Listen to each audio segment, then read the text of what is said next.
In a packed lecture hall at Howard University, a middle-aged white man, mistaking his privilege for authority, refused to vacate the desk assigned to 20-year-old black student Amara Davis, dismissing her with a racial slur.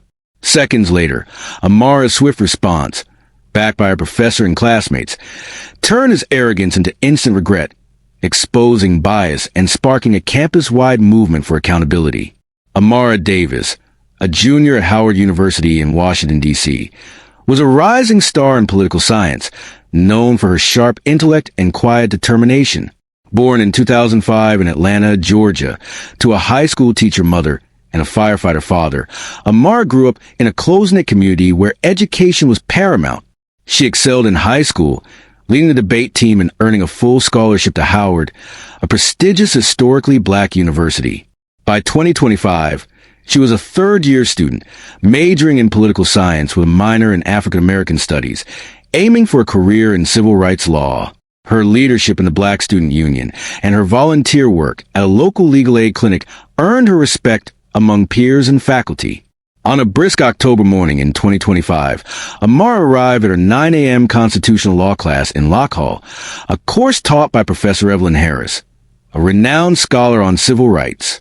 The lecture hall, seating 50 students, was nearly full as Amara approached her assigned desk, number 12, in the second row. She noticed a man, later identified as Richard Bennett, a 52-year-old guest speaker invited by a visiting lecturer, sitting in her seat.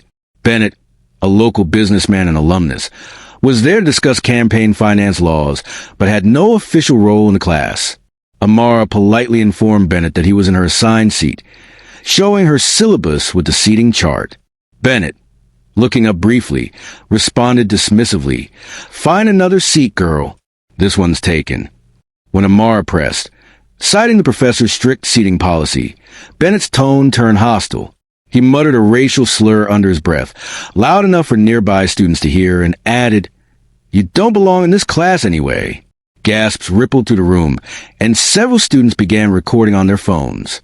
Amara, trained in debate to remain composed, stood her ground. She calmly repeated, "This is my assigned seat, sir. Please move." Bennett refused, leaning back with a smirk. At that moment, Professor Harris, who had just entered, overheard the exchange. Known for her no-nonsense approach, she approached the desk and asked Amara to explain. Amara recounted Bennett's refusal and the slur, corroborated by classmates, including Malik Jones, a senior who had recorded the incident. Harris acted decisively. She asked Bennett to leave the lecture hall, stating, "This university has zero tolerance for discrimination." Bennett, defiant, claimed his status as a guest gave him rights. Harris, unfazed, called campus security.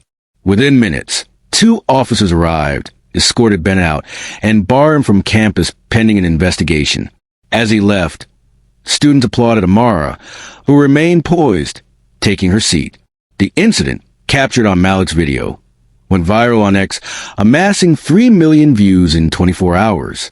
Posts with hashtags like hashtag Amara Stands and hashtag No Room for Racism trended nationally.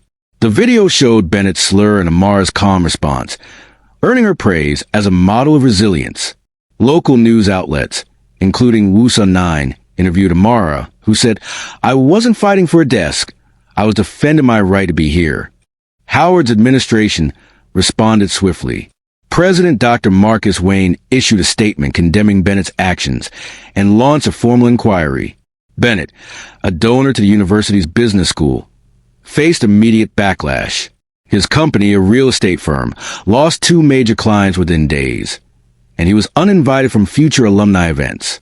The university's diversity office, led by Dr. Linda Carter, held a forum where Amara spoke briefly, saying, "Respect isn't optional, it's mandatory."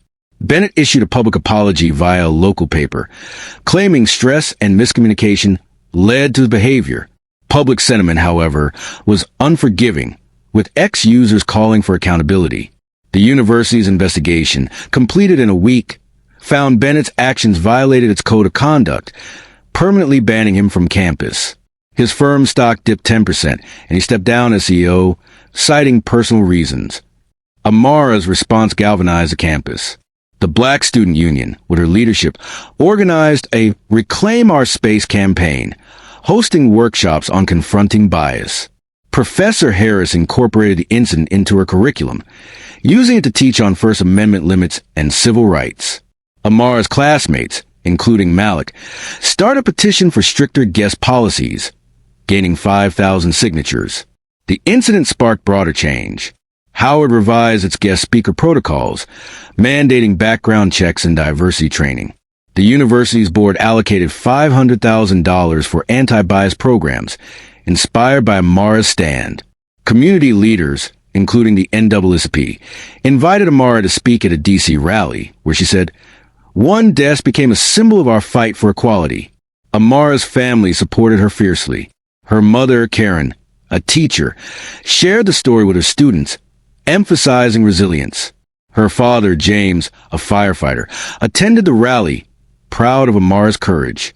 Her younger brother, Ethan, 16, posted on X, "My sister's a hero," gaining thousands of likes. Bennett's life shifted dramatically. He lost community standing, with his country club membership revoked. He enrolled in a diversity training program, later admitting in a podcast interview that he learned the hard way about privilege. His apology letter to Amara, sent through the university, went unanswered as she focused on her studies. Amara's leadership grew. In 2026, she was elected student body president, advocating for mental health resources and inclusivity. Her speech at graduation, quoted in the Washington Post, said, "We don't just claim space, we shape it."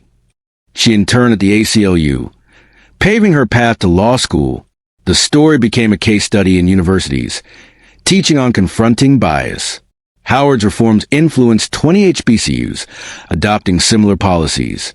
Amara's legacy, sparked by a desk dispute, proved one moment of courage could reshape a campus and beyond. Amara's journey to Howard was rooted in perseverance. Growing up in Atlanta's Vine City, a historically black neighborhood, she faced economic challenges but thrived academically. Her mother, Karen, taught her to analyze arguments, while her father, James, instilled discipline through community service.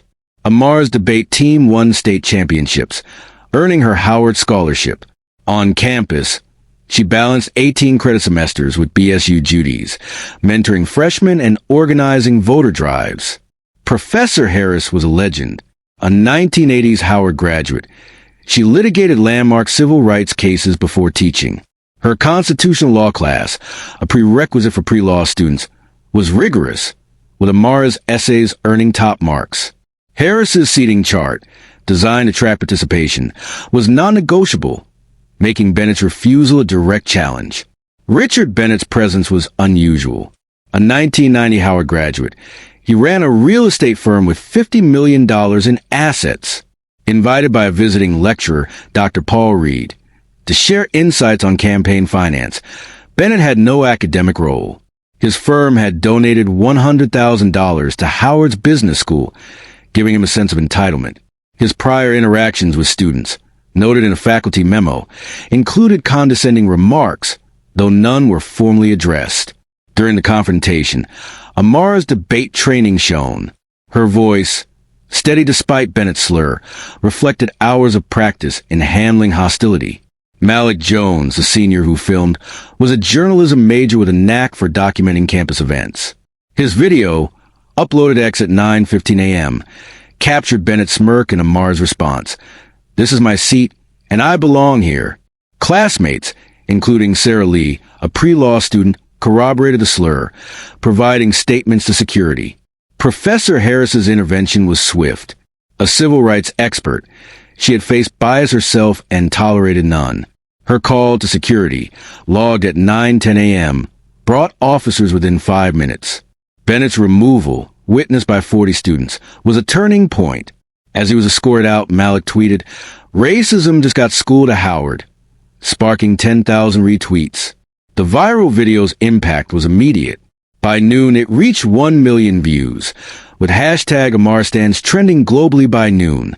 CNN's coverage included Sarah's interview, praising Amar's calm. Critics on X, a small faction, claimed free speech, but legal experts on air clarified slurs weren't protected. Howard's statement, posted at 11 a.m., garnered 20,000 likes, affirming Amar's right to her space. Bennett's fallout was severe. His firm lost contracts worth $2 million, and his resignation followed pressure from board members. His apology, published in the Hilltop, Howard student paper, cited regret for my words, but was deemed insincere online. The university's ban, announced October 15, 2025, cited violations of its anti-discrimination policy, upheld after his appeal failed. Amar's BSU campaign grew. Reclaim Our Space trained 1,000 students by 2026 with workshops at 10 HBCUs. Her panel, live streamed on YouTube, featured Dr. Carter and a D.C. council member discussing systemic bias. The petition, led by Malik and Sarah, led to a policy mandating guest vetting, implemented in 2026. Community support was robust. The D.C. rally, held October 20th, drew 5,000, with Karen's speech quoted in the Washington Post. Ethan's ex-post, retweeted by a senator, reached 1 million. The NAACP's award, presented in November, included a $5,000